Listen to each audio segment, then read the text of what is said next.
the Most Honourable and Her Holiness Prime Minister of Jamaica, Honourable Edmund Bartlett, Minister of Tourism, Jamaica,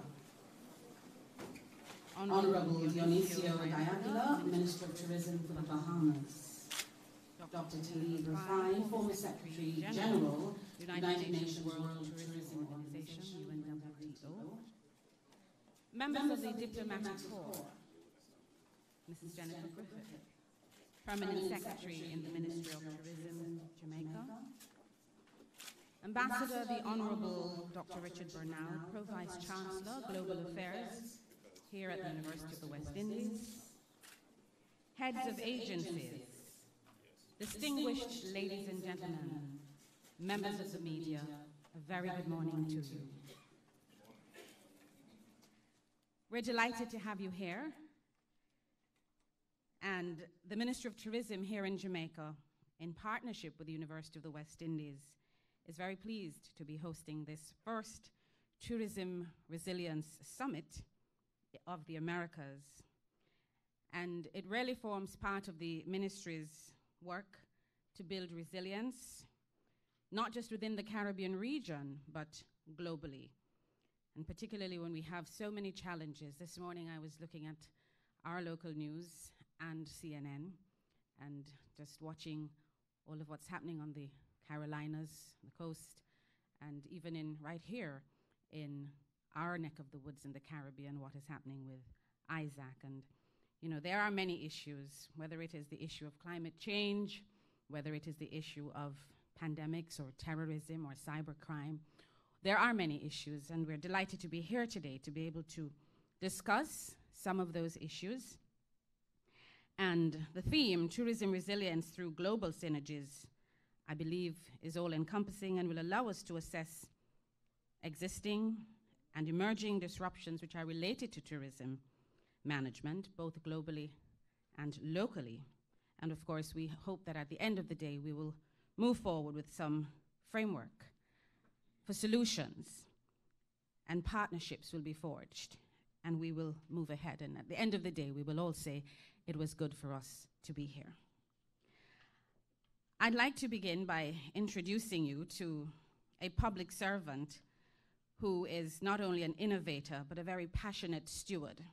He's also the world's leading tourism minister. Ladies and gentlemen, please put your hands together for the Honourable Edmund Bartlett.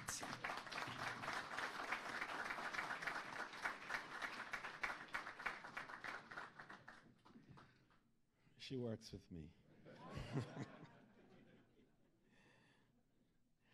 Most Honorable Michael Holness, or Prime Minister,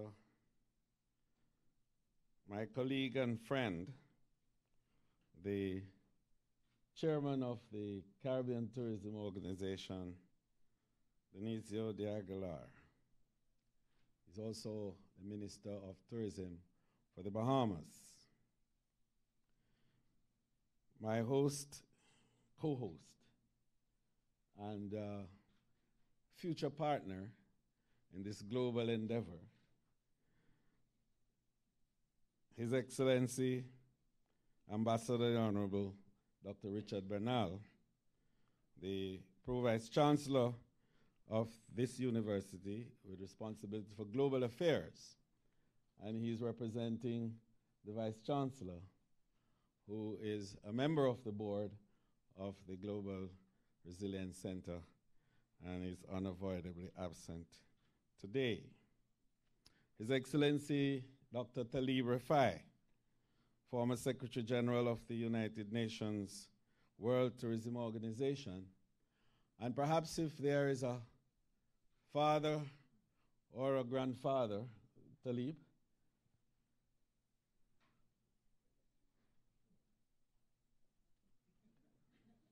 this is a man, because he's the one who conspired with me to bring together something called the Global Tourism Resilience and Crisis Center. And I wanted to specially recognize Dr. Talib Rafai today.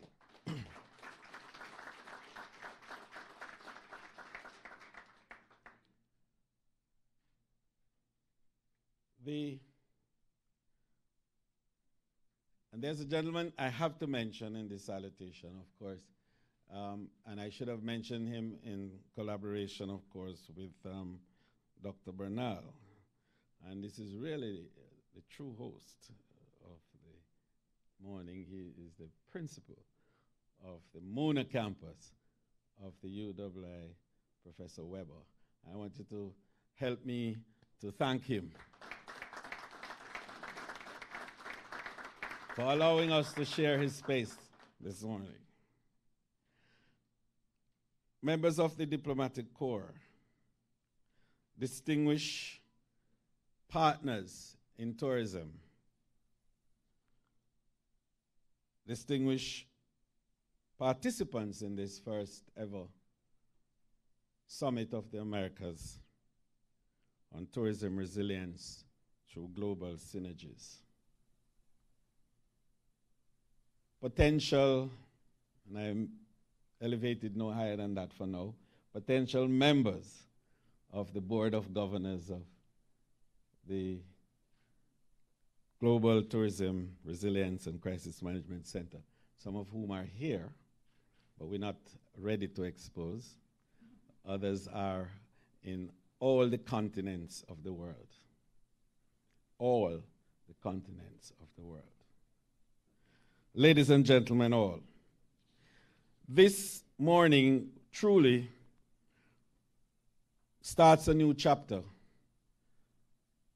in the dialogue, discussion, and discourses with regards to tourism as a global powerhouse and an economic driver, creating jobs and enabling inclusive growth.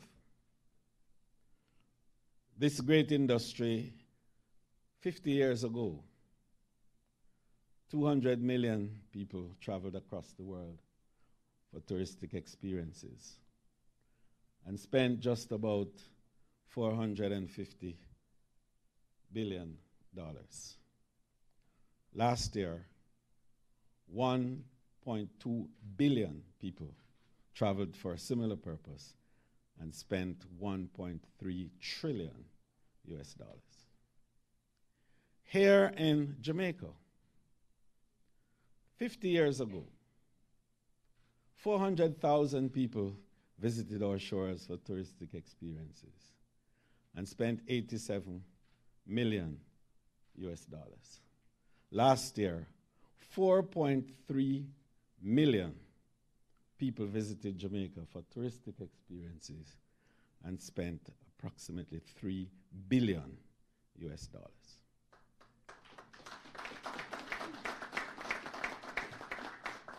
The fact is that in 50 years, tourism has grown almost every year, and certainly has grown exponentially from the numbers that I have mentioned. And if my math is correct, it sounds closer to 50-fold in terms of that growth over the 50-year period. And Jamaica's growth is in line with that global growth, as the numbers will no doubt indicate. But we have seen how tourism has today become not just the only industry that has thrived, and notwithstanding the disruptions that may have happened, even though it's hugely susceptible to disruptions, but its resilience, its ability to bounce back after these disruptions, have been at the center of its continued growth trajectory. So that we had a setback during the period when there was a global pandemic called SARS, if you recall. And then there wasn't growth that year. And then we had another setback when there wasn't growth, when there was 9/11, which was terrorism, another disruption. And the third setback that tourism had in that 50 years of growth was the economic meltdown, the worst recession the world had seen in 80 years, if you recall, in the middle of the first decade of this century. And so those are the three periods when tourism growth was affected. And those were as a result of global disruptions. Our own experience in Jamaica, we have had one period in the 50 years that we have not had growth. And that is the period of the 70s. That's the only period in Jamaica's last 50 years where we had no growth in tourism. In fact, we had reduction. And that was caused from another kind of disruption, which we'll speak about it at another forum. But the fact is that disruptions are going to be part of our experience. And increasingly the world is realizing, based on how hyper-connected we have become as a result of the technologies and innovations that have now graced our space and have been for our good and perhaps for our bane in some instances. But disruptions are going to continue. And the capacity to deal with disruptions will determine whether or not the resilience, the growth, the ability to bounce back and to do better is going to be realized. And we recognize that varying countries have varying capacity to deal with this. Small countries like us in the Caribbean, who are highly tourism dependent. Indeed, the Caribbean is the most tourism dependent region on earth, where 16 of the 28 of us have tourism GDP dependence of 30% and more. But with varying capacities, because we are characterized by high unemployment, high debt, and low development, and where a major setback from tourism will mean almost devastation of our entire economy. And where mega events, whether they be seismic or they be climatic, or indeed they be from terrorism and now cyber crimes. Then the economic issues that face us, global economic issues. And then when our Prime Minister speaks, perhaps he might reflect on that too, the political issues, the geopolitical issues that affect us also. So the need for us to create institutional capacity to deal with these disruptions, to give guidance, to be able, first of all, to identify them, to track them, and then to build capacity to mitigate. And then when they actually come, to be able to manage them. And then after we've managed, to recover. But more importantly, to recover and do better and thrive. And it is out of that wider desire and wish for us to enable economies of the world, particularly those that are highly tourism dependent, to be able to respond and recover from these disruptions, that the idea of the Global Tourism Resilience and Crisis Management Center was born. And Jamaica feels, Prime Minister, particularly privileged to be the little country that has given birth to this thought.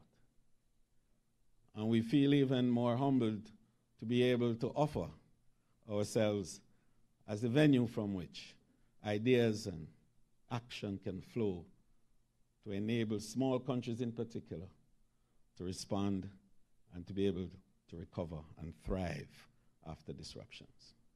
This morning we bring together some of the brightest minds that are available to us to look at these phenomena that together we call disruptions, to advance some ideas and to put forward something of a blueprint that at a later date in January of next year, when we officially launch the center, we'll be able to have a document to put to the world community to help to guide how we treat with these disruptions. I'm excited about the prospects of today's deliberations. I believe that we have the minds all here, the experience, as I see His Excellency Mr. Ahmad, the High Commissioner from the UK to us, who is going to be one of our participants, presenters today, with an enormous experience, practical experience, having served in places where disruptions have taken place of varying magnitude, and have also participated with them in recovery exercises. So it is these kinds of leadership that we have here to offer us guidance as we seek to prepare this blueprint. Professor Lee Miles, of course, is a well-known, renowned authority on crisis management from the University of Beaumont, and he will lead another session. And I could go on to mention all the others, but certainly I want to assure you that we have a strong, vibrant, and powerful team assembled. Building out infrastructure has accelerated over the last couple of weeks. I think that a lot of us were not able to get here as fast as we should. As a result, of course, we're a little delayed in starting, and that has affected his timetable a little bit. So it is my pleasure to ask him to jump the order a little bit, with your permission. Ladies and gentlemen, the Prime Minister of Jamaica, the Most Honorable Andrew Michael Holmes.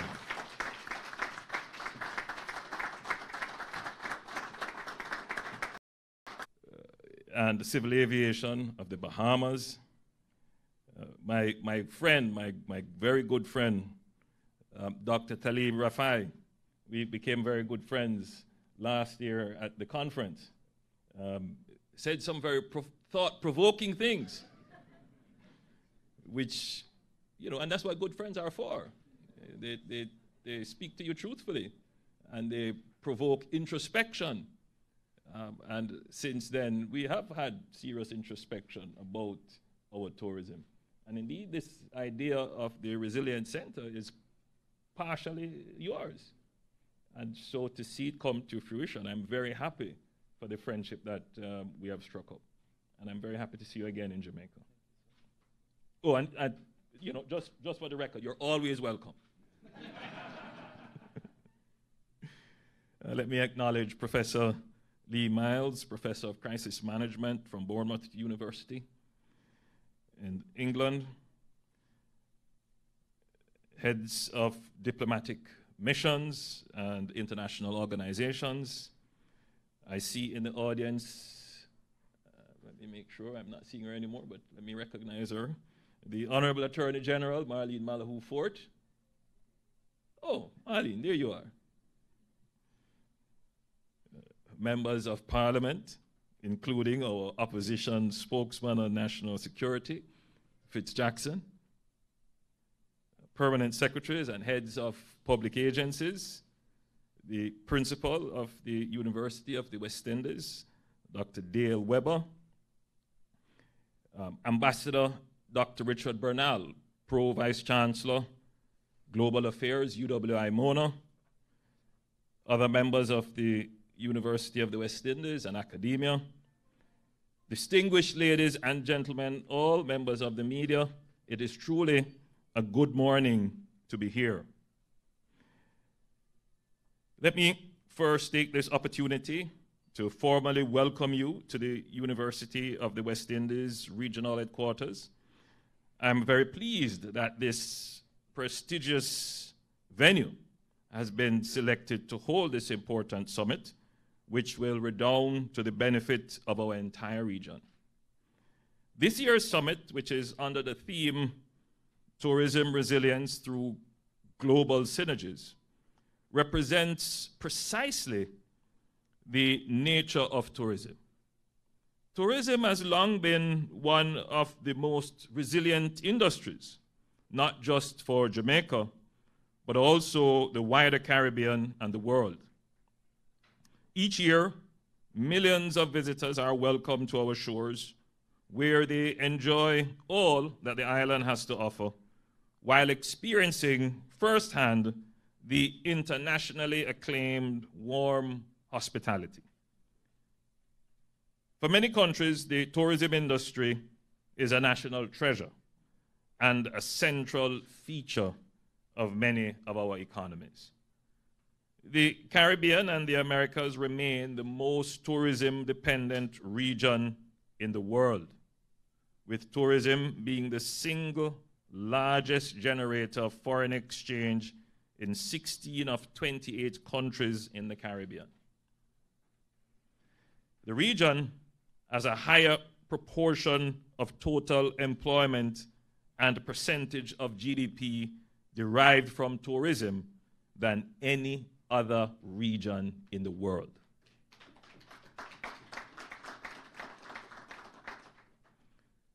I cautiously clap for that.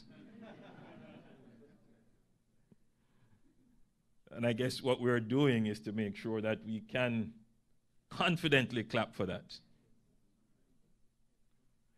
In Jamaica, tourism continues to experience unprecedented growth as the industry plays a prominent role in the government's growth agenda.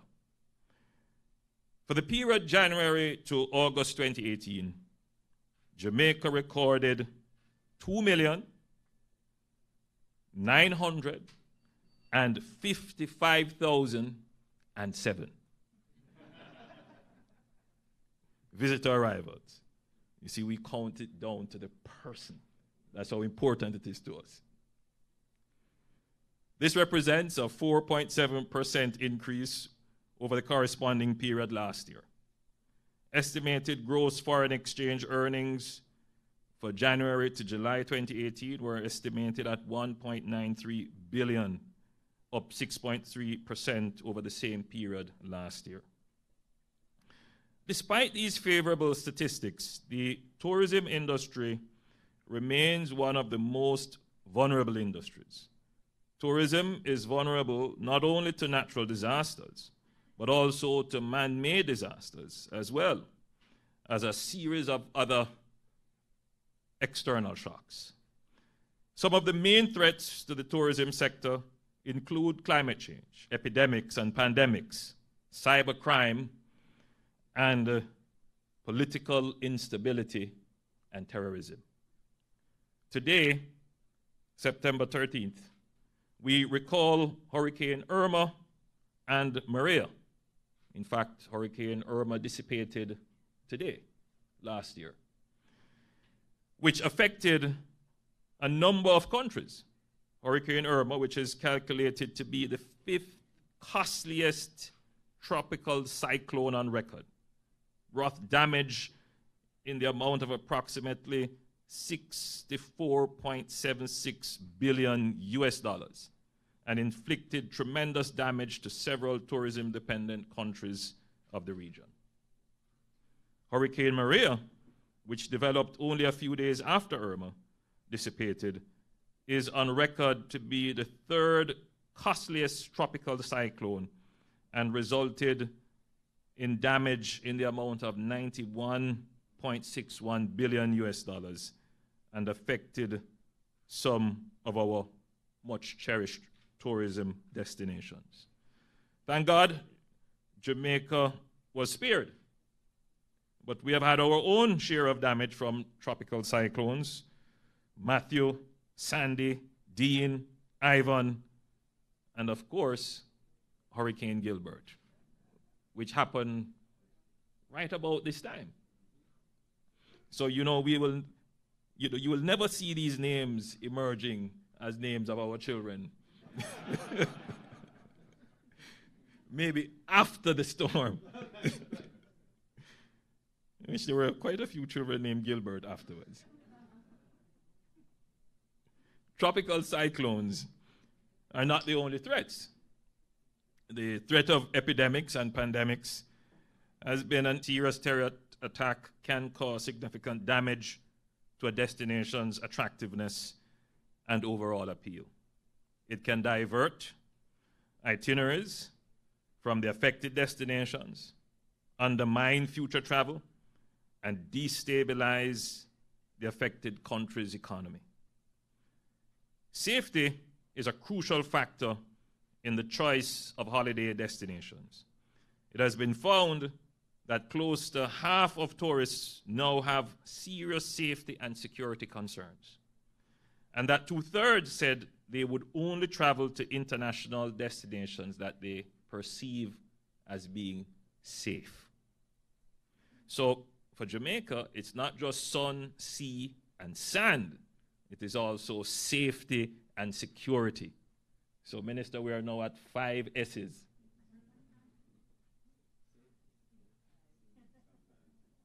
I could add another one. Naughty, naughty, naughty. The other one is seamlessness.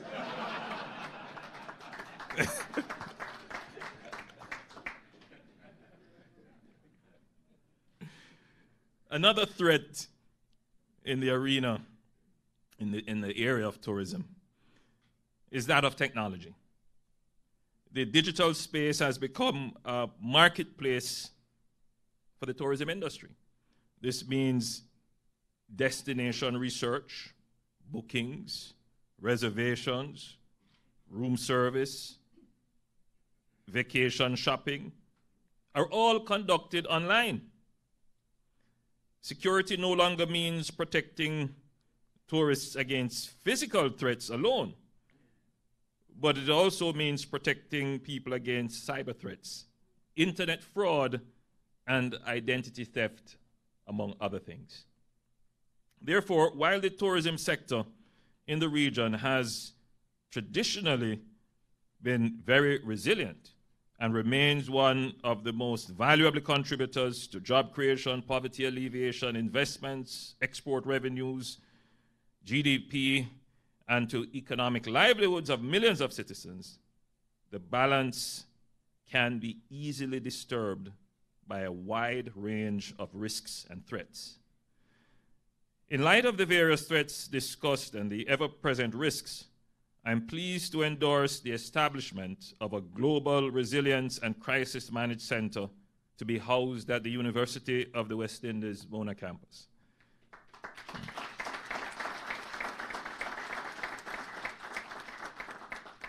The ultimate goal of the Resilience and Crisis Management Center will be to assist destination preparedness, management, and recovery from disruptions and/or crises that threaten economies and livelihoods globally with real-time data and effective communication.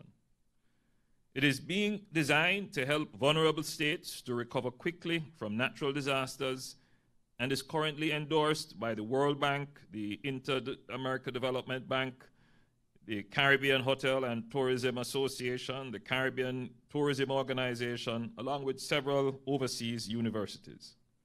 I am placing on record my gratitude to all who have been instrumental in making this center a reality and all who have committed to serve on its board.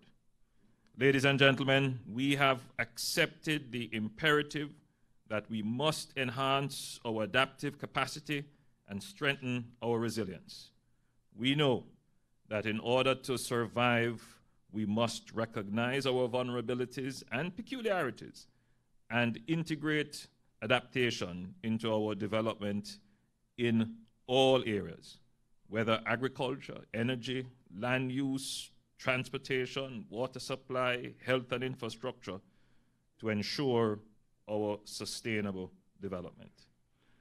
In order to properly plan for our development needs, relevant and timely data is needed to underpin and justify the rationale for proposed action or inaction in a particular area.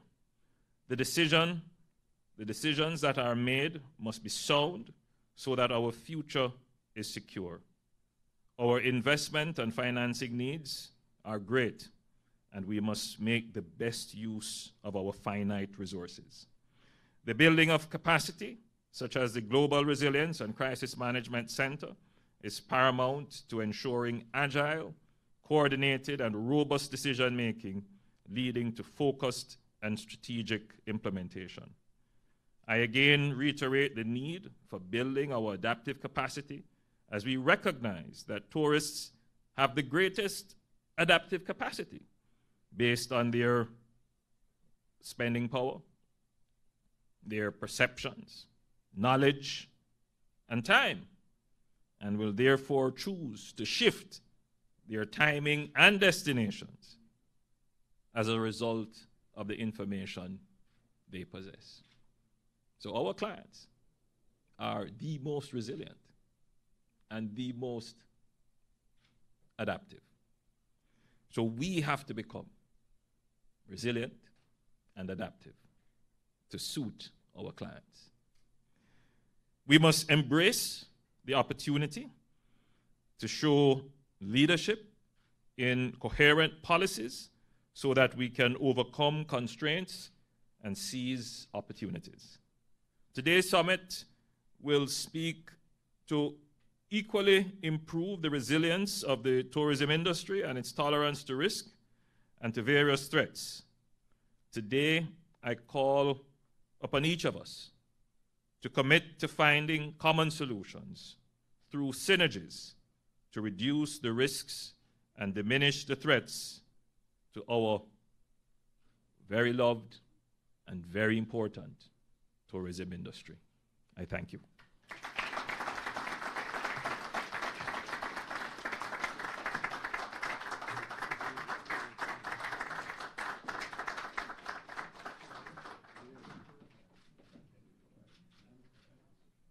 Thank you, everyone. I have to be resilient. Let me just see. Go ahead.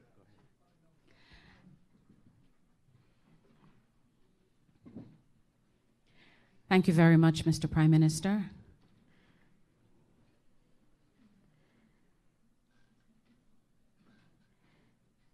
Ladies and gentlemen, I believe we will have much success today. And I'm hearing the call from the Prime Minister to strengthen our adaptive capacity in all areas of life in order to ensure sustainable development. At this time, we will be hearing from an experienced diplomat, a trade negotiator, who's an economist and an honorary professor, among other things. He is the Pro Vice Chancellor, Global Affairs for the University of the West Indies. Please help me to welcome His Excellency, Ambassador the Honorable Dr. Richard Bernal.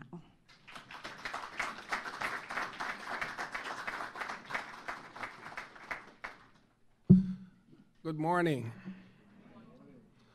It is my pleasant task, Madam Chair. Thank you for that generous introduction. I've raised the expectations. It is my pleasant task this morning to welcome all of you, distinguished ladies and gentlemen, to the regional headquarters of the University of the West Indies. The University of the West Indies is a global institution based in the Caribbean. We're global because our mission is to serve the Caribbean people, and as you know, there's nowhere you can go and not find Caribbean people. So they're globally dispersed, and hence our mission is global. You'll be very pleased to know that the Times Higher Education Ranking System announced last month that the University of the West Indies is the #1 university in the entire Caribbean basin.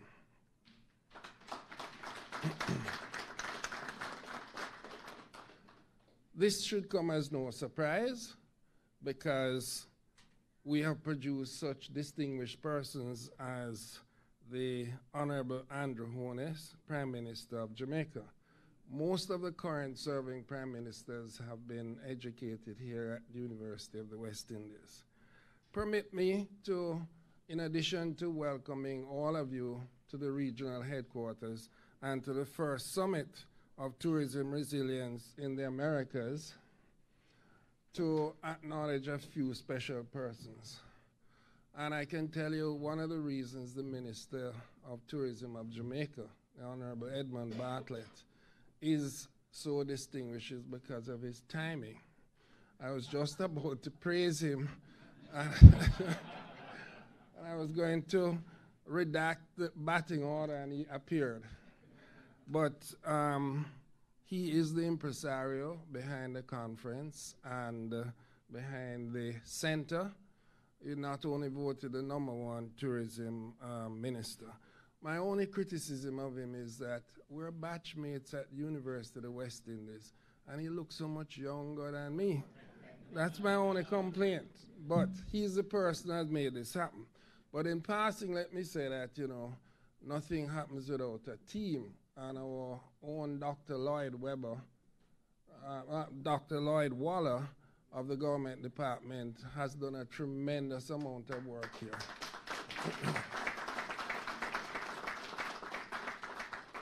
And I see his co-conspirator, and that may be a good word, Mr. Delano Franklin.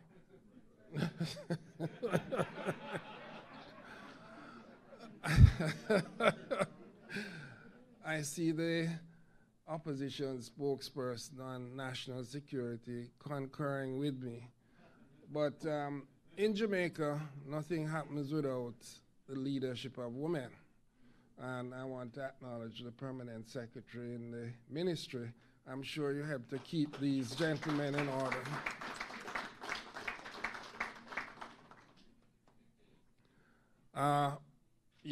We here at the university, at the regional headquarters, have made these facilities available, Minister, as a tangible contribution. We usually charge for them, but today we are contributing because we realize how important this is.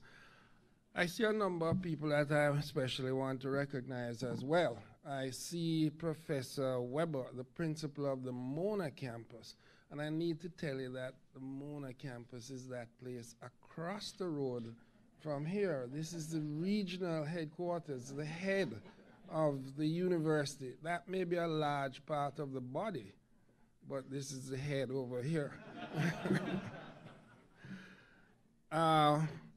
In that vein, I want to just acknowledge all the faculty and students who are here, including Professor Meeks, who is somewhere in the audience, Deputy Principal of the Open Campus. We have 3 physical campuses, and we have an open campus, which is our internet teaching. 50,000 students and growing. I would like to especially welcome all our guests who have come from abroad, and I hope that the minister will not keep them working so hard that they can't firsthand experience the tourism product which they're building resilience for. In that vein, let me recognize the Minister of Tourism and Aviation of the Bahamas, Minister D'Aguilar, and he's chairman of the Caribbean Tourism Organization. I want to inform him that I'm an honorary citizen of the Bahamas, having been Jamaica's High Commissioner there for 11 years. I didn't take up my residence at that time, but I reserved the option.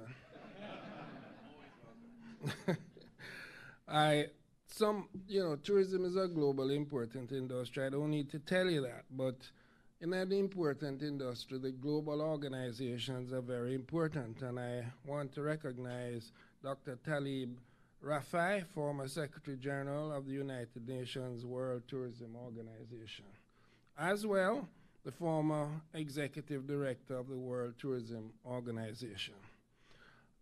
Unfortunately, I have to recognize a few other people. When we're asked about the contribution of the University of the West Indies, we point to heads of institutions, private and public. And I saw that Major General Meade was here, head of the Jamaica Defense Force. He's a PhD graduate of the University of the West Indies. Mr. Earl Jarrett, the chairman of council, is here, Mona Council. The Commissioner of Police is here. He's a graduate of the University of the West Indies. But I'm beginning to sound boastful, so I will restrain myself. Members of the Diplomatic Corps, I see several ambassadors, high commissioners. We're always happy for you to join us here. And I see heads of international organizations, the IDB, the World Bank, the EU, etc. So we welcome you especially here today. It would be remiss of me if I didn't acknowledge the media out of an abundance of caution. I ask not only for justice, but for mercy from the media. So, if I have left out anyone, please forgive me. It's been a long list of acknowledgements. But again, out of caution, I want to acknowledge the Attorney General of Jamaica is here. Make sure I tell you I'm behaving and so on. Okay, so I welcome you to the University of the West Indies Regional Headquarters and to the first Tourism Resilience Summit. I hope the proceedings will be fruitful and will lead to even greater things in the future. I was admonished to stick to 30 minutes, and I have cut it short to 5 minutes. Thank you.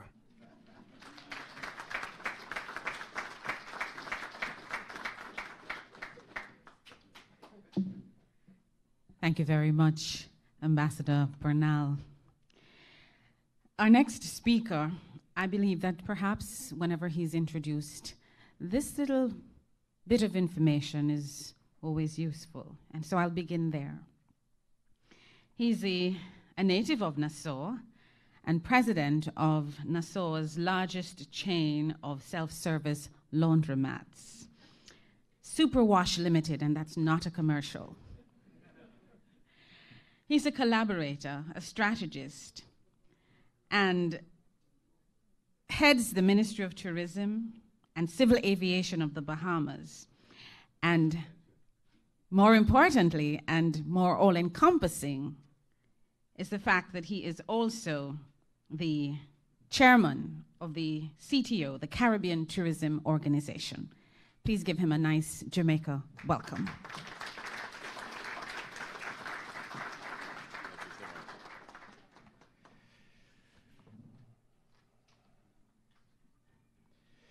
Good morning, everybody. Protocol having superbly been established. My mentor, he's been in public service for 35 years. I've been in public service for 15 months. So I'd like to say what a delight it is for me to be here at this most important global summit in my capacity as chairman of the Caribbean Tourism Organization. Tourism, as a major driver of economic growth, is precious to all of us, no matter where on the globe we hail from. Of course, those of us from the Caribbean recognize that we house in our grouping of countries many of the most tourism-dependent economies on the planet. But as we contemplate the growing numbers of threats that confront the global tourism enterprise, climate change, epidemics, pandemics, cybercrime, the possibility of tourism and political instability in our source markets, ladies and gentlemen, it's enough to make your head spin. This summit gathering here today is a meeting of the most intelligent minds regionally and globally. We are in excellent hands, and I have faith that our discussions will be fruitful, and we will produce a roadmap of strategies to manage and mitigate the many threats that stare us in the face. As chairman of CTO and a proud citizen of the Caribbean, I would like to take this moment to offer congratulations and to brag a bit. The 3-day UNWTO Global Conference on Jobs and Inclusive Growth took place here in Jamaica in November last year. The major output of that conference, the Montego Bay Declaration, mandated the establishment of a global center to manage destination preparedness and recovery from disruptions and crises that impact tourism. A mere 10 months later, the framework is solidly in place for the Global Center for Tourism, Resilience, and Crisis Management, with the official opening set for early 2019. Ladies and gentlemen, the timeliness with which this initiative has been executed is laudable and deserves our highest praise. Minister Bartlett, I take this opportunity to congratulate you, the founder of this center, and the entire team. And the entire team that collaborated in making this global center a reality. It's the first of its kind, and it's our region's contribution to the world in the critical area of tourism, resilience, and crisis management. Audience, with your permission, I'd like to shift my CTO chairman's cap just to the side a little to say a word or two about the country that pays me, where I hail from, where I am Minister of Tourism. The Bahamas, like all countries confronting the annual threat of hurricanes, invests heavily in preparedness. In 2016, we were pleased to receive an award called Weather Ready Nation Ambassador Status from the United States National Oceanic and Atmospheric Administration, NOAA. The award is given to countries for their commitment to education, preparedness, and protection of their citizenry, visitors, and communities during weather conditions. Additionally, the Bahamas collaborates with NOAA on training exercises. We in the Bahamas eagerly look forward to working closely with the newly minted Global Center for Tourism Resilience and Crisis Management, located right here in our very own region. We look forward to having representation in the Global Center's think tank and capitalizing on the cutting-edge research and information in the Center's virtual observatory. We anticipate forging strategic partnerships with sister nations of the region and other nations of the global village in the struggle to attain tourism resilience. After experiencing and witnessing the devastation in parts of our region wrought by Superstorm Irma and Hurricane Maria, we in the Caribbean are now fully awake and aware of the imminent danger that hurricanes pose to our livelihood and existence. Many of our sister nations are still nursing the wounds inflicted by these two storms. Today, we mark the anniversaries of these two terrible hurricanes. The truth of the matter is, we live in the hurricane zone, and we must don a mindset of perennial preparedness. That's just the way it is. By its very nature, tourism is a competitive and territorial business. Destinations pore over the arrival statistics and visitor spend of their competitors and huddle to see how they can outpace their rivals. And the truth of the matter is, this robust competition is great and healthy for business. It keeps all of us on our toes, and it produces enhanced product and service offerings for our guests to enjoy. But there comes a time and a context where we must put aside the competitive spirit and come to terms with the fact that all of us are in the same boat. We are in a vessel whose ability to float successfully and sustainably can be undermined by a whole array of threats. Climate change, no matter at what latitude we are situated, in each of our nations, we have our stories of the effects of climate change. In the low-lying islands of the Bahamas, on some islands, we see the rising tide encroaching further and further inland. Rising temperatures create elevated levels of acidity in the seas in some of our areas of our archipelago, and we are seeing the slow death of some coral life. Like everywhere else, the summer months are becoming hotter and hotter. From time to time, in each of our countries, we experience the outbreak of foodborne illnesses. We have all gone through the struggle of combating the spread of chikungunya, Zika, and other mosquito-borne diseases. Cyberspace is still a relatively new area, and we are trying to wrap our heads around it. In our region, we are still grappling with articulating policies and strategies to combat cybercrime. We hope and pray never to be impacted by terrorism. The fallout would be unimaginable. I have no doubt that today, the output from our deliberations will be substantial. By the time we close shop this evening at 6 p.m., we will have in hand the preliminary draft of the blueprint for the way ahead in ensuring preparedness, navigating and mitigating disruptions and crises, no matter their nature. There is strength and unity of purpose. We have all hands on deck. We are now in a position to map out global synergies that will assist us in attaining the resilience of an industry that sustains so many of our nations. This morning, I'm reminded of the common sense wisdom in the adage, where there is a will, there is a way. We, as global participants in tourism, we have the will, a resolute will. Now we are ready to pave the way towards resilience. Ladies and gentlemen, you've been a great audience. Thank you. Have a great morning.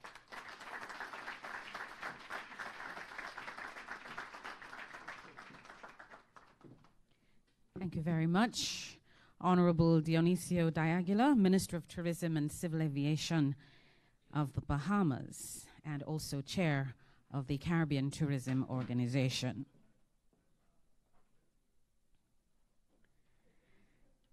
All hands on deck, all in the same boat.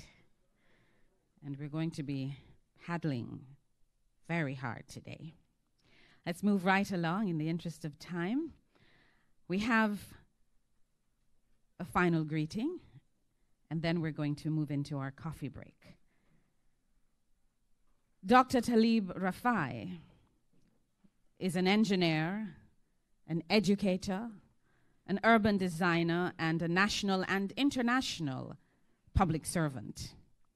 He is a former Secretary General of the United Nations World Tourism Organization, and he has graced us today with his presence. Please make him welcome.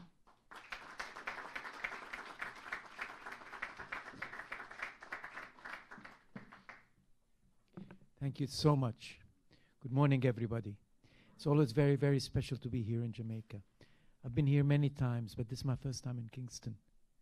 This morning I woke up, because of the difference in time, of course, I came from my little country, Jordan, as small as Jamaica sometimes.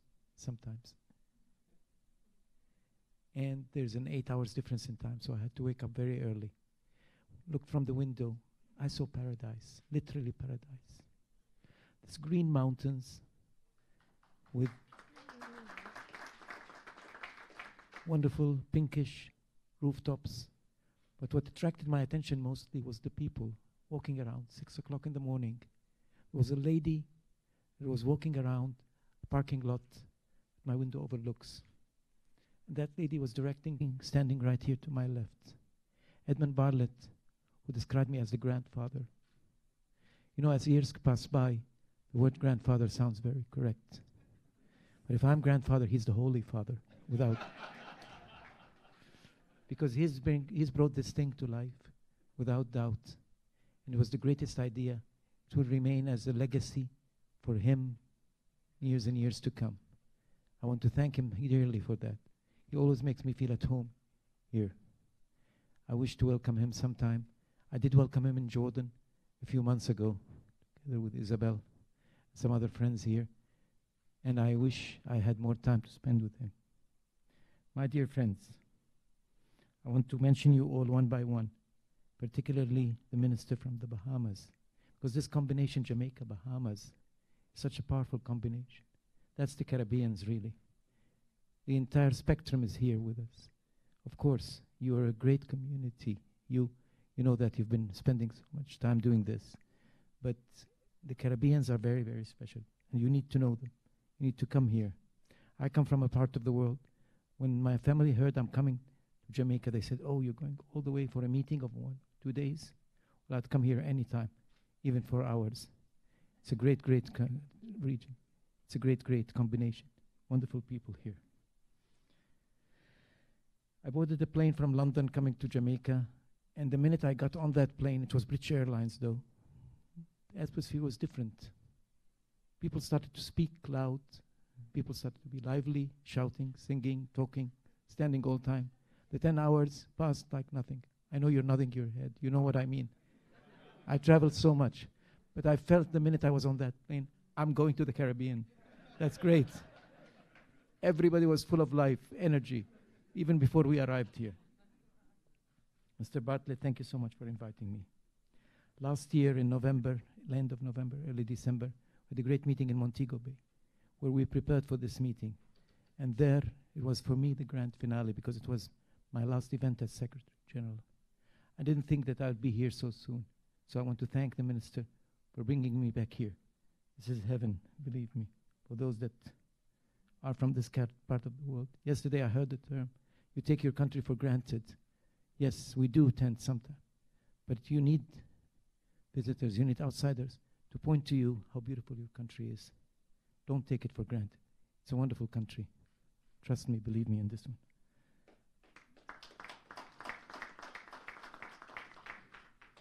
The Center for Resilience is the baby and the creation of Edmund Bartlett. I must bow my head for that. We did support him, but it's his will, his determination, his vision, and his concept. And it's something that we'll be talking about later on. I don't want to consume much of your time. This is supposed to be greeting remarks only. But it's a wonderful idea. The concept is to stop crying help when something happens. We have to take our destiny into our own hands. We can do it. You can become the model for the whole world. What resilience is all about. That's what we're here for. That's why I'm here for. I'm ready to come anytime for a cause like that. My dear friends, what are we doing about it? We can't just keep shouting help every time a disaster comes. What are we learning from it? How can we minimize the impact of it? How can we turn a crisis into an opportunity? I really mean it. A hurricane is a crisis, is a nightmare, without doubt. Wake up this morning, very early of course, on CNN describing Florence's visit to the Carolinas. You can imagine that, you know it firsthand. But this could be turned into an opportunity to make us stronger, even environmental and other related issues. We did decide to call it a center of resilience, not a catastrophe, not a disaster, not a crisis center, but a resilience center, because we know that this is something that we could turn to become to our advantage. That's what we need to be aspiring for, not just to protect ourselves, but to move from this protection into making it something that we could pride ourselves with, teach the world, and turn it into our advantage. And we can do that. We need to address it. We can't stop it. We need to address it. We need to face it. That's for sure. My phone is giving me trouble.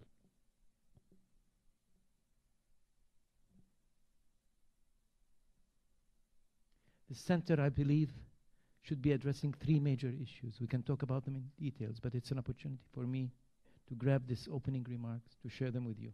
One, it's a center that can collect all the data, documentation, research center. That's why it's very appropriate to be housed in a university like the West Indies University. We do recall some of the events, but we don't have a scientific base for that. We don't have a place that can document regularly, turn data into useful information and preparedness plans. We need that, and this center can act like that. Research center, data collection, and preparedness for better plans based on scientific data, not just on memories and emotions and stories. Two, should be a center to prepare everybody. A hurricane, a natural disaster, any other disaster is everybody's business, not just the tourism people, policemen, tourists, guides, visitors, students. Everybody should be trained and become ready. So there's a training component, preparedness component. And the third, of course, is communication. We need to make sure that the world knows exactly what's going on. Our people hear from us firsthand. These, I think, are the three pillars of the center. One is documentation, data collection. Two is training, preparedness. And three is communication. I'm suggesting that we focus on these three issues because I'm not going to leave Jamaica. I'm not going to leave Kingston before we have a blueprint of where to go next. I promise you. And in that regard, Minister Bartlett, I'm happy to report to you here in front of everybody. I've been promoting this center left, right, and center all over the world. I just came from Malta. The lady president of Malta, who's now just finished her term as president of the EU, is going to be on your board. She's very enthusiastic. As an island country in the Mediterranean, it's a very good asset to us.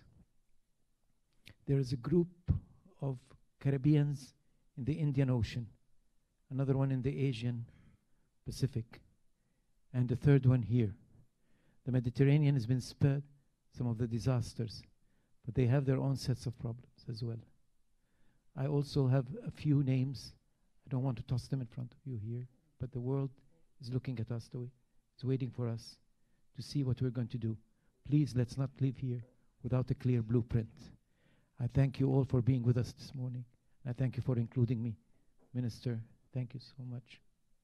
As you can see, I'm quickly becoming a grandfather, aren't I? Thank you so much. Thank you.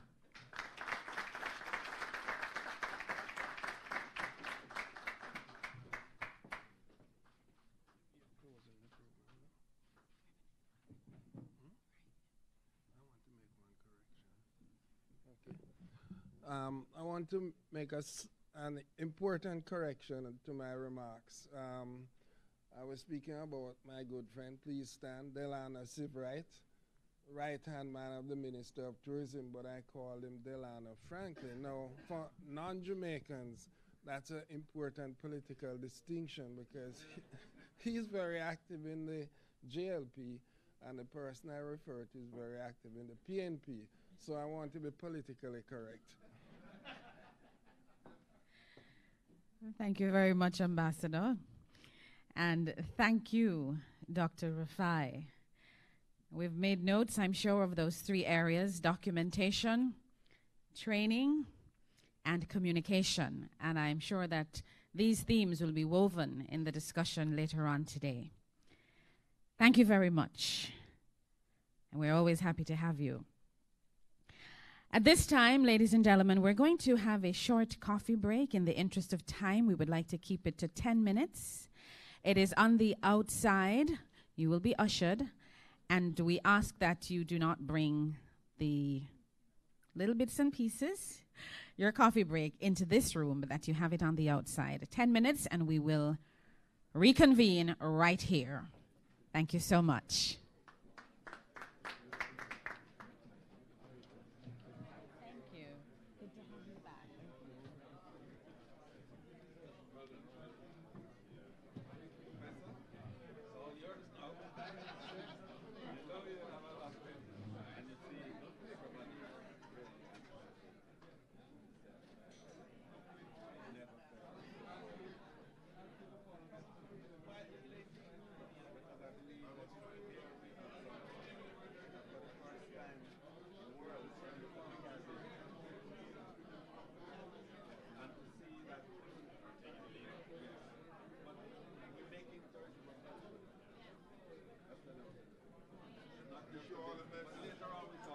And when we close,